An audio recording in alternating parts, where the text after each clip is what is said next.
Subscribe to Film Companion for your film fix. Hit the bell icon so you never miss an update. Nora, it's so lovely to have you on Film Companion. Thank you for having me. I actually feel really happy to be here. I'm so glad. Thank you. You know what an exciting month you're having. First with Batla House and of course this chart-busting number, Saki Saki, but you're not just performing, you're also a character in the film. Yes. You have dialogue, you play a role within the plot, and then of course you've got Pachtaoge where you're co-starring with Vicky Kaushal. Do you have a sense right now कि अपना time आ गया? अभी तक नहीं. I think ये सिर्फ शुरुआत है. I feel like the door is there and I'm just knocking at the door. So अभी तक वो दरवाज़ा खोला नहीं. बस it's gonna open soon for me. I feel this is the time for people to kind of just take notice of my skills and my talents and what I am capable of doing. You know, Nikhil Advani, who directed Batla House, said that sort of trying to figure out how to make the song organic to the plot and making you a character as opposed to somebody who just comes in and does a dance and moves was one of the hardest things he did in the film. And you know, I'm watching that song and you're doing these incredible moves. I mean, that hook step is completely insane. And I'm just thinking, Nora, you're such an amazing dancer. Why is it important for you to be an actor? Because क्योंकि बचपन से मैं acting करनी चाहती थी और मेरा सपना यही था कि मुझे एक्टिंग करनी है, कैरेक्टर्स प्ले करना है, फिल्म्स करनी है. But honestly, it was suppressed as a young girl because I was not allowed to voice that. एक बार मैंने बोला कि मुझे एक्टिंग करनी है and my dad looked at me and said, don't ever say that again. Really? Yes. And I was very young. I was 8 years old. And I said it very freely. हम एक film देख रहे थे and बीच में एक लड़की थी film में and I was like, oh my god, कितनी खूबसूरत लड़की है और उसकी एक्टिंग कितनी अच्छी है, मुझे भी ऐसे करना है. And he looked at me, he said, don't ever say this again. If you want to do something in life, it better be a lawyer, a doctor, or a teacher. So I said, okay. And I never ever repeated that, ever. And growing up in school, I did a lot of drama classes, a lot of theater, you know, those extracurricular activities we had in school in Canada. And I took up a lot of these extracurricular stuff because it was inside me and I just wanted to take it out. But my family never knew. My dad never knew. He thought I excelled as a student because I focused on my studies, which I did. But on the side, I used to do all these things. And this was in Canada? This was in Canada. And I felt like myself when I was doing that. I felt the happiest when I was performing on stage in front of my peers, when I was acting, when I was dancing. So I knew then कि मैं एक artist हूँ, एक performer हूँ, whether it is dancing or acting or being a comedian, making people laugh or whatever it is, this is where I am most happiest. I came, जब मैं India I थी acting करने के लिए. And I just found myself dancing because they were the first opportunities that were coming. And I took them up because in my head I'm like, I'm a performer, I'm an artist, so I should be versatile, I should be able to do everything. And it just happened that it clicked. Whatever dance number I did worked and everybody thankfully, fortunately, really responded well. So I just didn't get the opportunities to showcase my acting because it's not easy, as we were mentioned in the beginning of the interview. So I feel like I use this as my stepping stone, as a door opener for people to recognize that I exist, to create a brand for myself and to create a fan following. And I feel like with dancing, like if I look at when I grew up, when I was about 10 years old, I remember being bullied about dancing.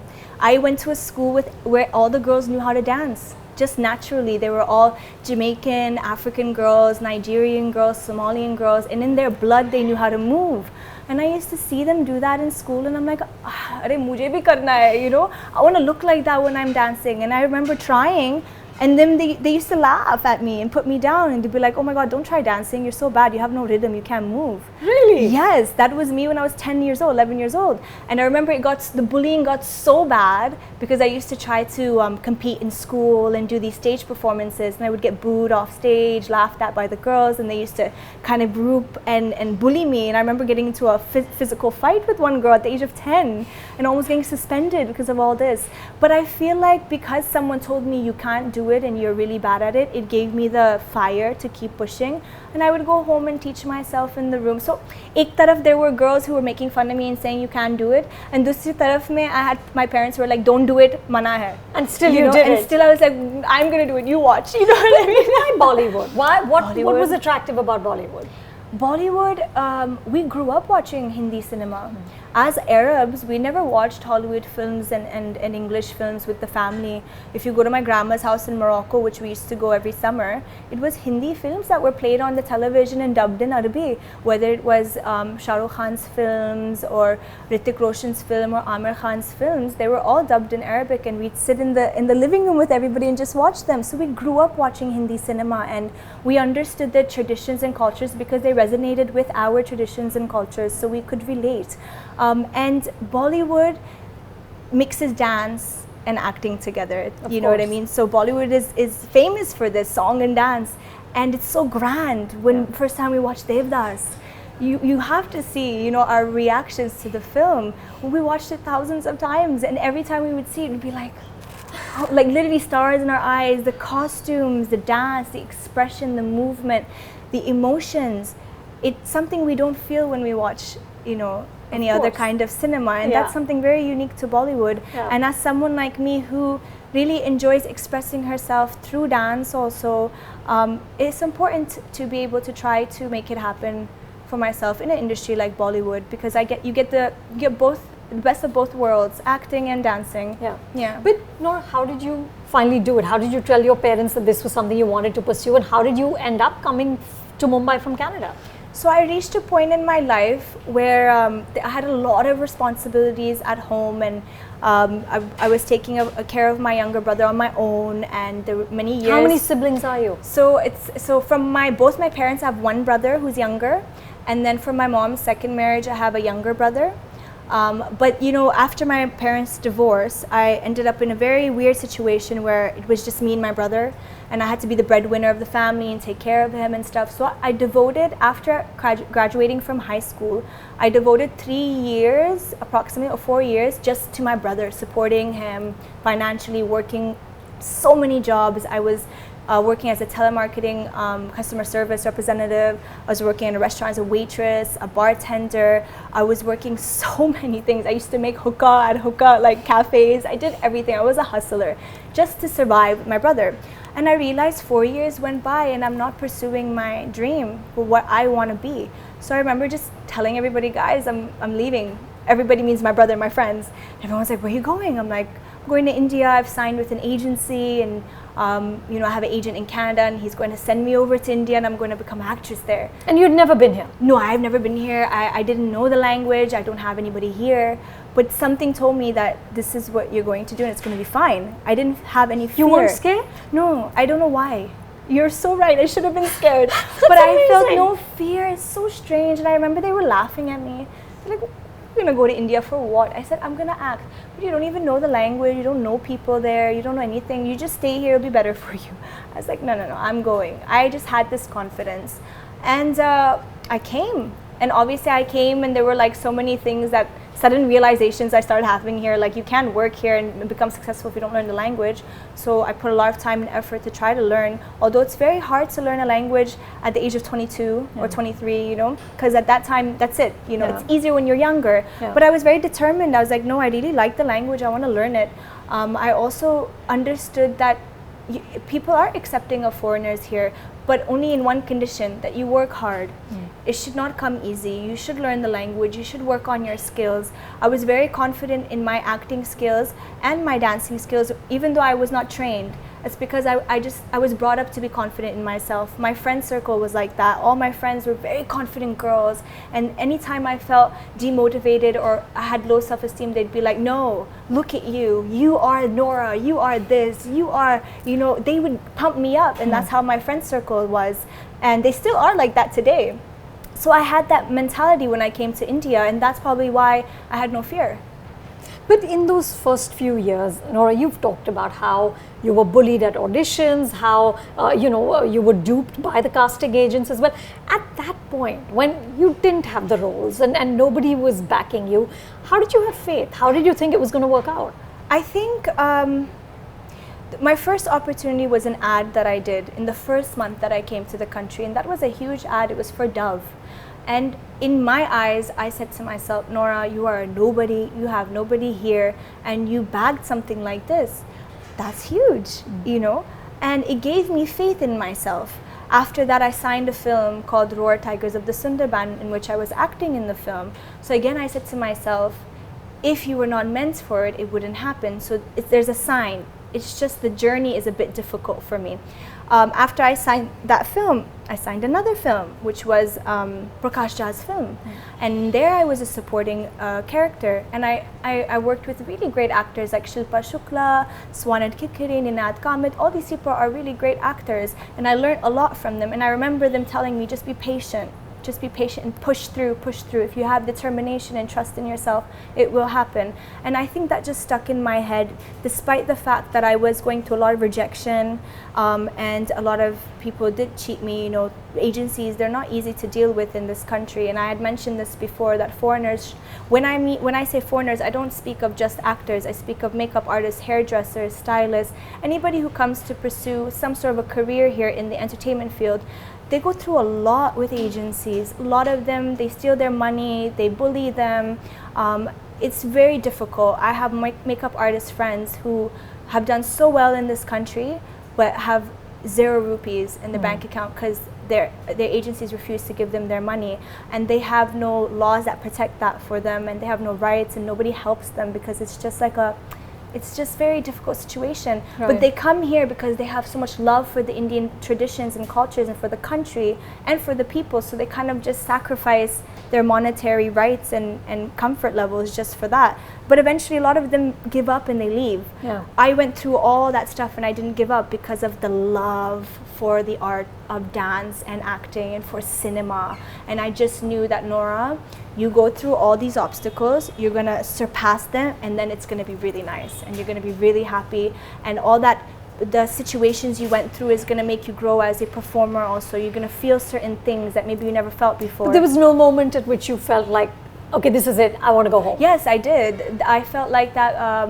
right before I got Dilbar. Right before Dilbar, I had enough. I said, I'm tired. Bas bahut ho gaya. And I'm like, I'm gonna pack my bags and leave. And then there was a sudden shift in my career. I got this song, I got Kamariya at the same time, and I was like, okay, something's happening, something's happening. Even though in the back of my head, I remember there was this one driver, this was 4 years ago from my old agency, he was lecturing me on how to move through Bollywood and the formula of Bollywood. He's like, Nora, listen, don't do any songs, don't do South songs, don't do reality shows, don't do all this. If you do this, you're done. So I was like, okay, yeah, all right, cool. But then I did the total opposite. My whole journey is the whole opposite. I've done reality shows, I've done South songs, I've done anything that's come my way. And I'm so glad I did that because I really grew as an artist. I learned so much. Just being for 10 minutes on a set really teaches you a lot of things. Yeah. I understood about filmmaking, performances, what it takes to be able to have screen presence and to connect with the audience. All these are very important things. So I learned that in 4 years by doing all these things, which someone said don't do them because then you're going to be done. And then when Dilbar and Kamariya came to me, I was like, okay, wait. These are huge songs. Yeah. Do you want to do this? You may be typecasted, because aisa hi hota hai is industry mein, typecasting बहुत common hai. Absolutely. And yeah. which I am against. I'm really against typecasting, because the worst thing you can do to an artist is confine them in a box. If you're a true artist, you should be able to express yourselves in different ways. If you say to someone, stay in your lane, how do you not know that if they go in another lane, they may be better at that lane, yeah, or they may offer something else? And I look up to a lot of icons like Michael Jackson, Jennifer Lopez, Beyonce. These people are iconic because they do more than just one thing. They can sing, dance. Some of them can sing, dance, and act. Jennifer Lopez does all three. Yeah. Beyonce does all three. Can you imagine Beyonce just standing on stage and singing and not dancing at the same time? She would not be what she is today. Michael Jackson, nobody told him, oh, you sing, you should only sing, don't dance. Or you dance, you should only dance, don't sing. If they were confined in a box, they wouldn't be these explosive icons that they are today. And I keep remembering that, and I'm like, I have a goal. I want to reach a goal. I want to be remembered for more than just one thing. I want to be remembered as a beautiful, graceful dancer, as an expressive actor, and as someone who can also make people laugh. You know, I love doing comedy. You know, I started off by doing comedian skits on Instagram. My YouTube page is all about that. And whenever I make people laugh, I feel so good about myself. But can you imagine someone telling me, if you want to be a comedian, you can't be a dancer? I'd be like, whoa, whoa, whoa, whoa, you know what I mean? Hold the phone. But it's incredible to me that you're a self-trained dancer, that you've never actually learned how to dance. How did you train yourself to this point? You know, it's just, you see you have a knack for something. I have a knack for the arts. I like to dance, I like to act, I like to do all these things. And because I didn't have the resources to learn, I just said to myself, okay, now you're gonna have to learn yourself. And I remember I used to lock myself in a room and YouTube all these performers who I really liked at that time. Like, I really like belly dance, and it's something that's normal in my culture. Everyone belly dances. But I wanted to take it to another level. So I was like, okay, I know the basics because I'm Arab, but then how do I take it to another level? I started watching these professional dancers. There was one in particular, her name is Didem, she's from Turkey. And I remember I stumbled across her on YouTube and I was like, oh my God, look how she moves. I want to move like that. And I remember I used to watch, rewind, stop, rewind, look in the mirror, be like, all right, okay, do that move, it's not coming, try again the next day, try again the next day, until that one move comes. And then I'm like, okay, maybe I can teach myself. And then it just went on from there, watching Beyonce videos all day, every day. Madhuri Dixit, I'm a huge fan. So I used to watch all her songs, and then I'd stop and look at it and be like, she did this with her face, okay, rewind. Also teach myself those expressions and stuff. And I used to get so excited, and I'd go back to school and I'd tell my friends, guys, I've learned a new song today. It's Aja Nachale, and we're going to do it today. And everyone, all my girls would be like, okay, cool, let's do it. So I'd teach them, and then I'd tell my teacher, we're gonna perform this in front of the school. And we'd perform it in front of the school, not knowing what the lyrics mean, not knowing anything, just Madhuri Dixit ma'am did this dance and we are gonna do it too. So that is the kind of person I was growing up. And when I look back, it's because I was obsessed with anything that had to do with music, dance, acting, art, just art in general. And I think the summary to that is that I'm an artist, you know, by nature, and I'm exploring that. And you know, like I said, I came to India to become an actress. And if you told me 10 years ago I would be this dancing sensation, I would laugh at you and say, please. You know what I mean? There's no way an untrained dancer can become a sensation or some sort of inspiration. I just never thought it was true. And I remember the first day I performed at school. I was, I think, 11 or 10 years old or something like that. I did a solo performance on stage, and nobody really thought it was exciting, but one teacher did. And she came up to me, she said, Nora, you have something. I said, no, everyone booed me and laughed and stuff, and those girls are bullying me. She's like, no, you have something. There is a huge art school in Toronto, and they're looking for students to come under scholarships, and I want to submit you as one of the candidates. So I was like, okay, cool. And she did, and they accepted me. And all that was left was my mom to sign those papers to allow me to go to that school. And I remember going to my mom, like, Mom, this is a huge opportunity. Only privileged kids go to this kind of school, and this is where they'll learn acting, they'll learn dance professionally, they'll learn instruments, they'll learn music. I want to go. And I remember her saying, no, there is no way you can go. And I said, I remember crying and begging her, and it was there, the paper was right there. I'm like, please, Mom, just sign this. This is a huge opportunity. She's like, no. No girl of ours is going to become an entertainer.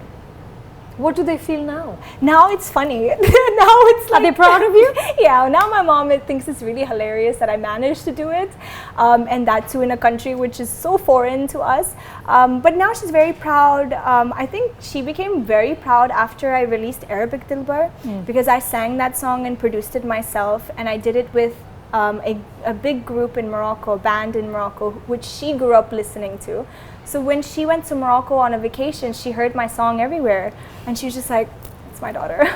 You know, so she started kind of warming up to it, and now she realizes it's kind of uncontrollable at this point. She can't do anything, you know, but she is proud now, and I think she's more amused by the fact that I managed to do it. Yeah. You know, Dilbar has, I think, over 500 million views on YouTube. Kamariya and Saki Saki have like 150 million each. I was watching the making of Saki Saki, and you're talking about how hard it was with those fire things, the long hair, and your knees are ripped, and there's blood, and obviously it's very hard. That hook step is very hard to do, and I just wonder, what does it feel like when you put in that amount of work, and then people are just like, oh, but it's an item song, or you're just dancing. Does that hurt? No, it doesn't, because it takes time for people to kind of understand and change their mentality. I don't see them as item songs. I say that very proudly. They are performance-oriented songs. Item songs. And very tough to do. And they're very tough. And I do that on purpose. Whenever I have a conversation with any choreographer that comes on board, I'm very clear. I say, sir, with all due respect, make the choreography difficult. I want the audience to enjoy watching. They should learn, they should feel inspired. If you watch me for 4 minutes in a song, you should feel inspired to go to a dance class. You know what I mean? Learn a new dance style, do something. But it shouldn't be just, skin show, hot hair, chalo, aage badh. You know, I'm not here for that. And I made that very clear when I did Dilbar. When they came to me, I said, can we make sure there's a particular style here? The music is very Arabic, the instruments are very Arabic. Let's do authentic belly dance. Not the belly dance that is done in Bollywood, like we mix it here and there and do one belly dance move. Let's do all authentic belly dance. So everyone's like, okay, this sounds like a good idea, and we did that, and it was received very well. Again, with Saki, I said, let's make the choreography freestyle and make it very hard. I remember Nikhil sir told the choreographer that, how are you doing such a hook step? Nobody will pick it up, only this is not a hook step. I don't know how many people can sort of flip back but and you do would that be thing. so surprised. And I said, no, trust me. For some reason, I believe the audience doesn't want me to do easy things. They want to see me do difficult things because it's visually cool, and that's what they want. Otherwise, you can take anyone in an item song and they'll justify it. But then I want to have a purpose in this industry, and I want to leave a mark in this industry, whether it's a role, whether it's a song, or whether it's a song I'm singing, you know, whatever it is, I need to leave a mark. So when we did the hook step, I remember him saying, nobody's gonna be able to do this. You guys are, I don't know what everyone's doing here. And I'm like, sir, trust me, this could work. And it did. We did the Saki hook step challenge. And I remember the next day I just checked the hashtag and I'm like, wait, people are actually doing it and better than me, you know? And I felt so happy. I'm like, great, we've accomplished something.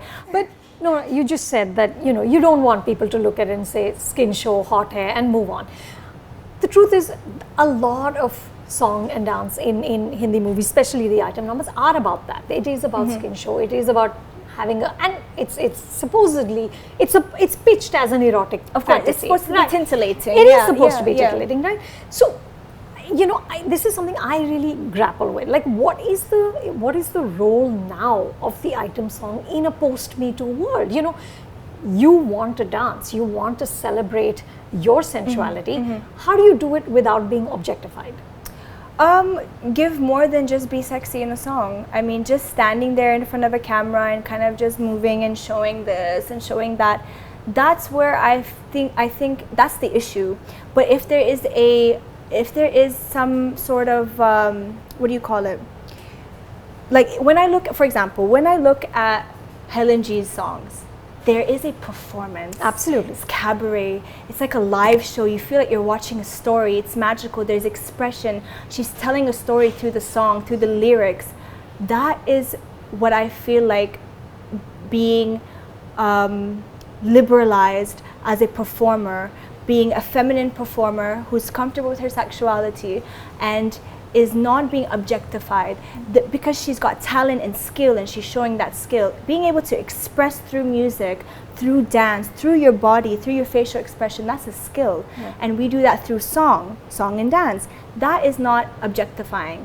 I feel like the minute you do a song where you're just standing there and men are just like all over you and you're just like having your chest out and your body out and you're doing nothing but that and you're trying to seduce the camera in a vulgar way, that's where objection, I think, happens.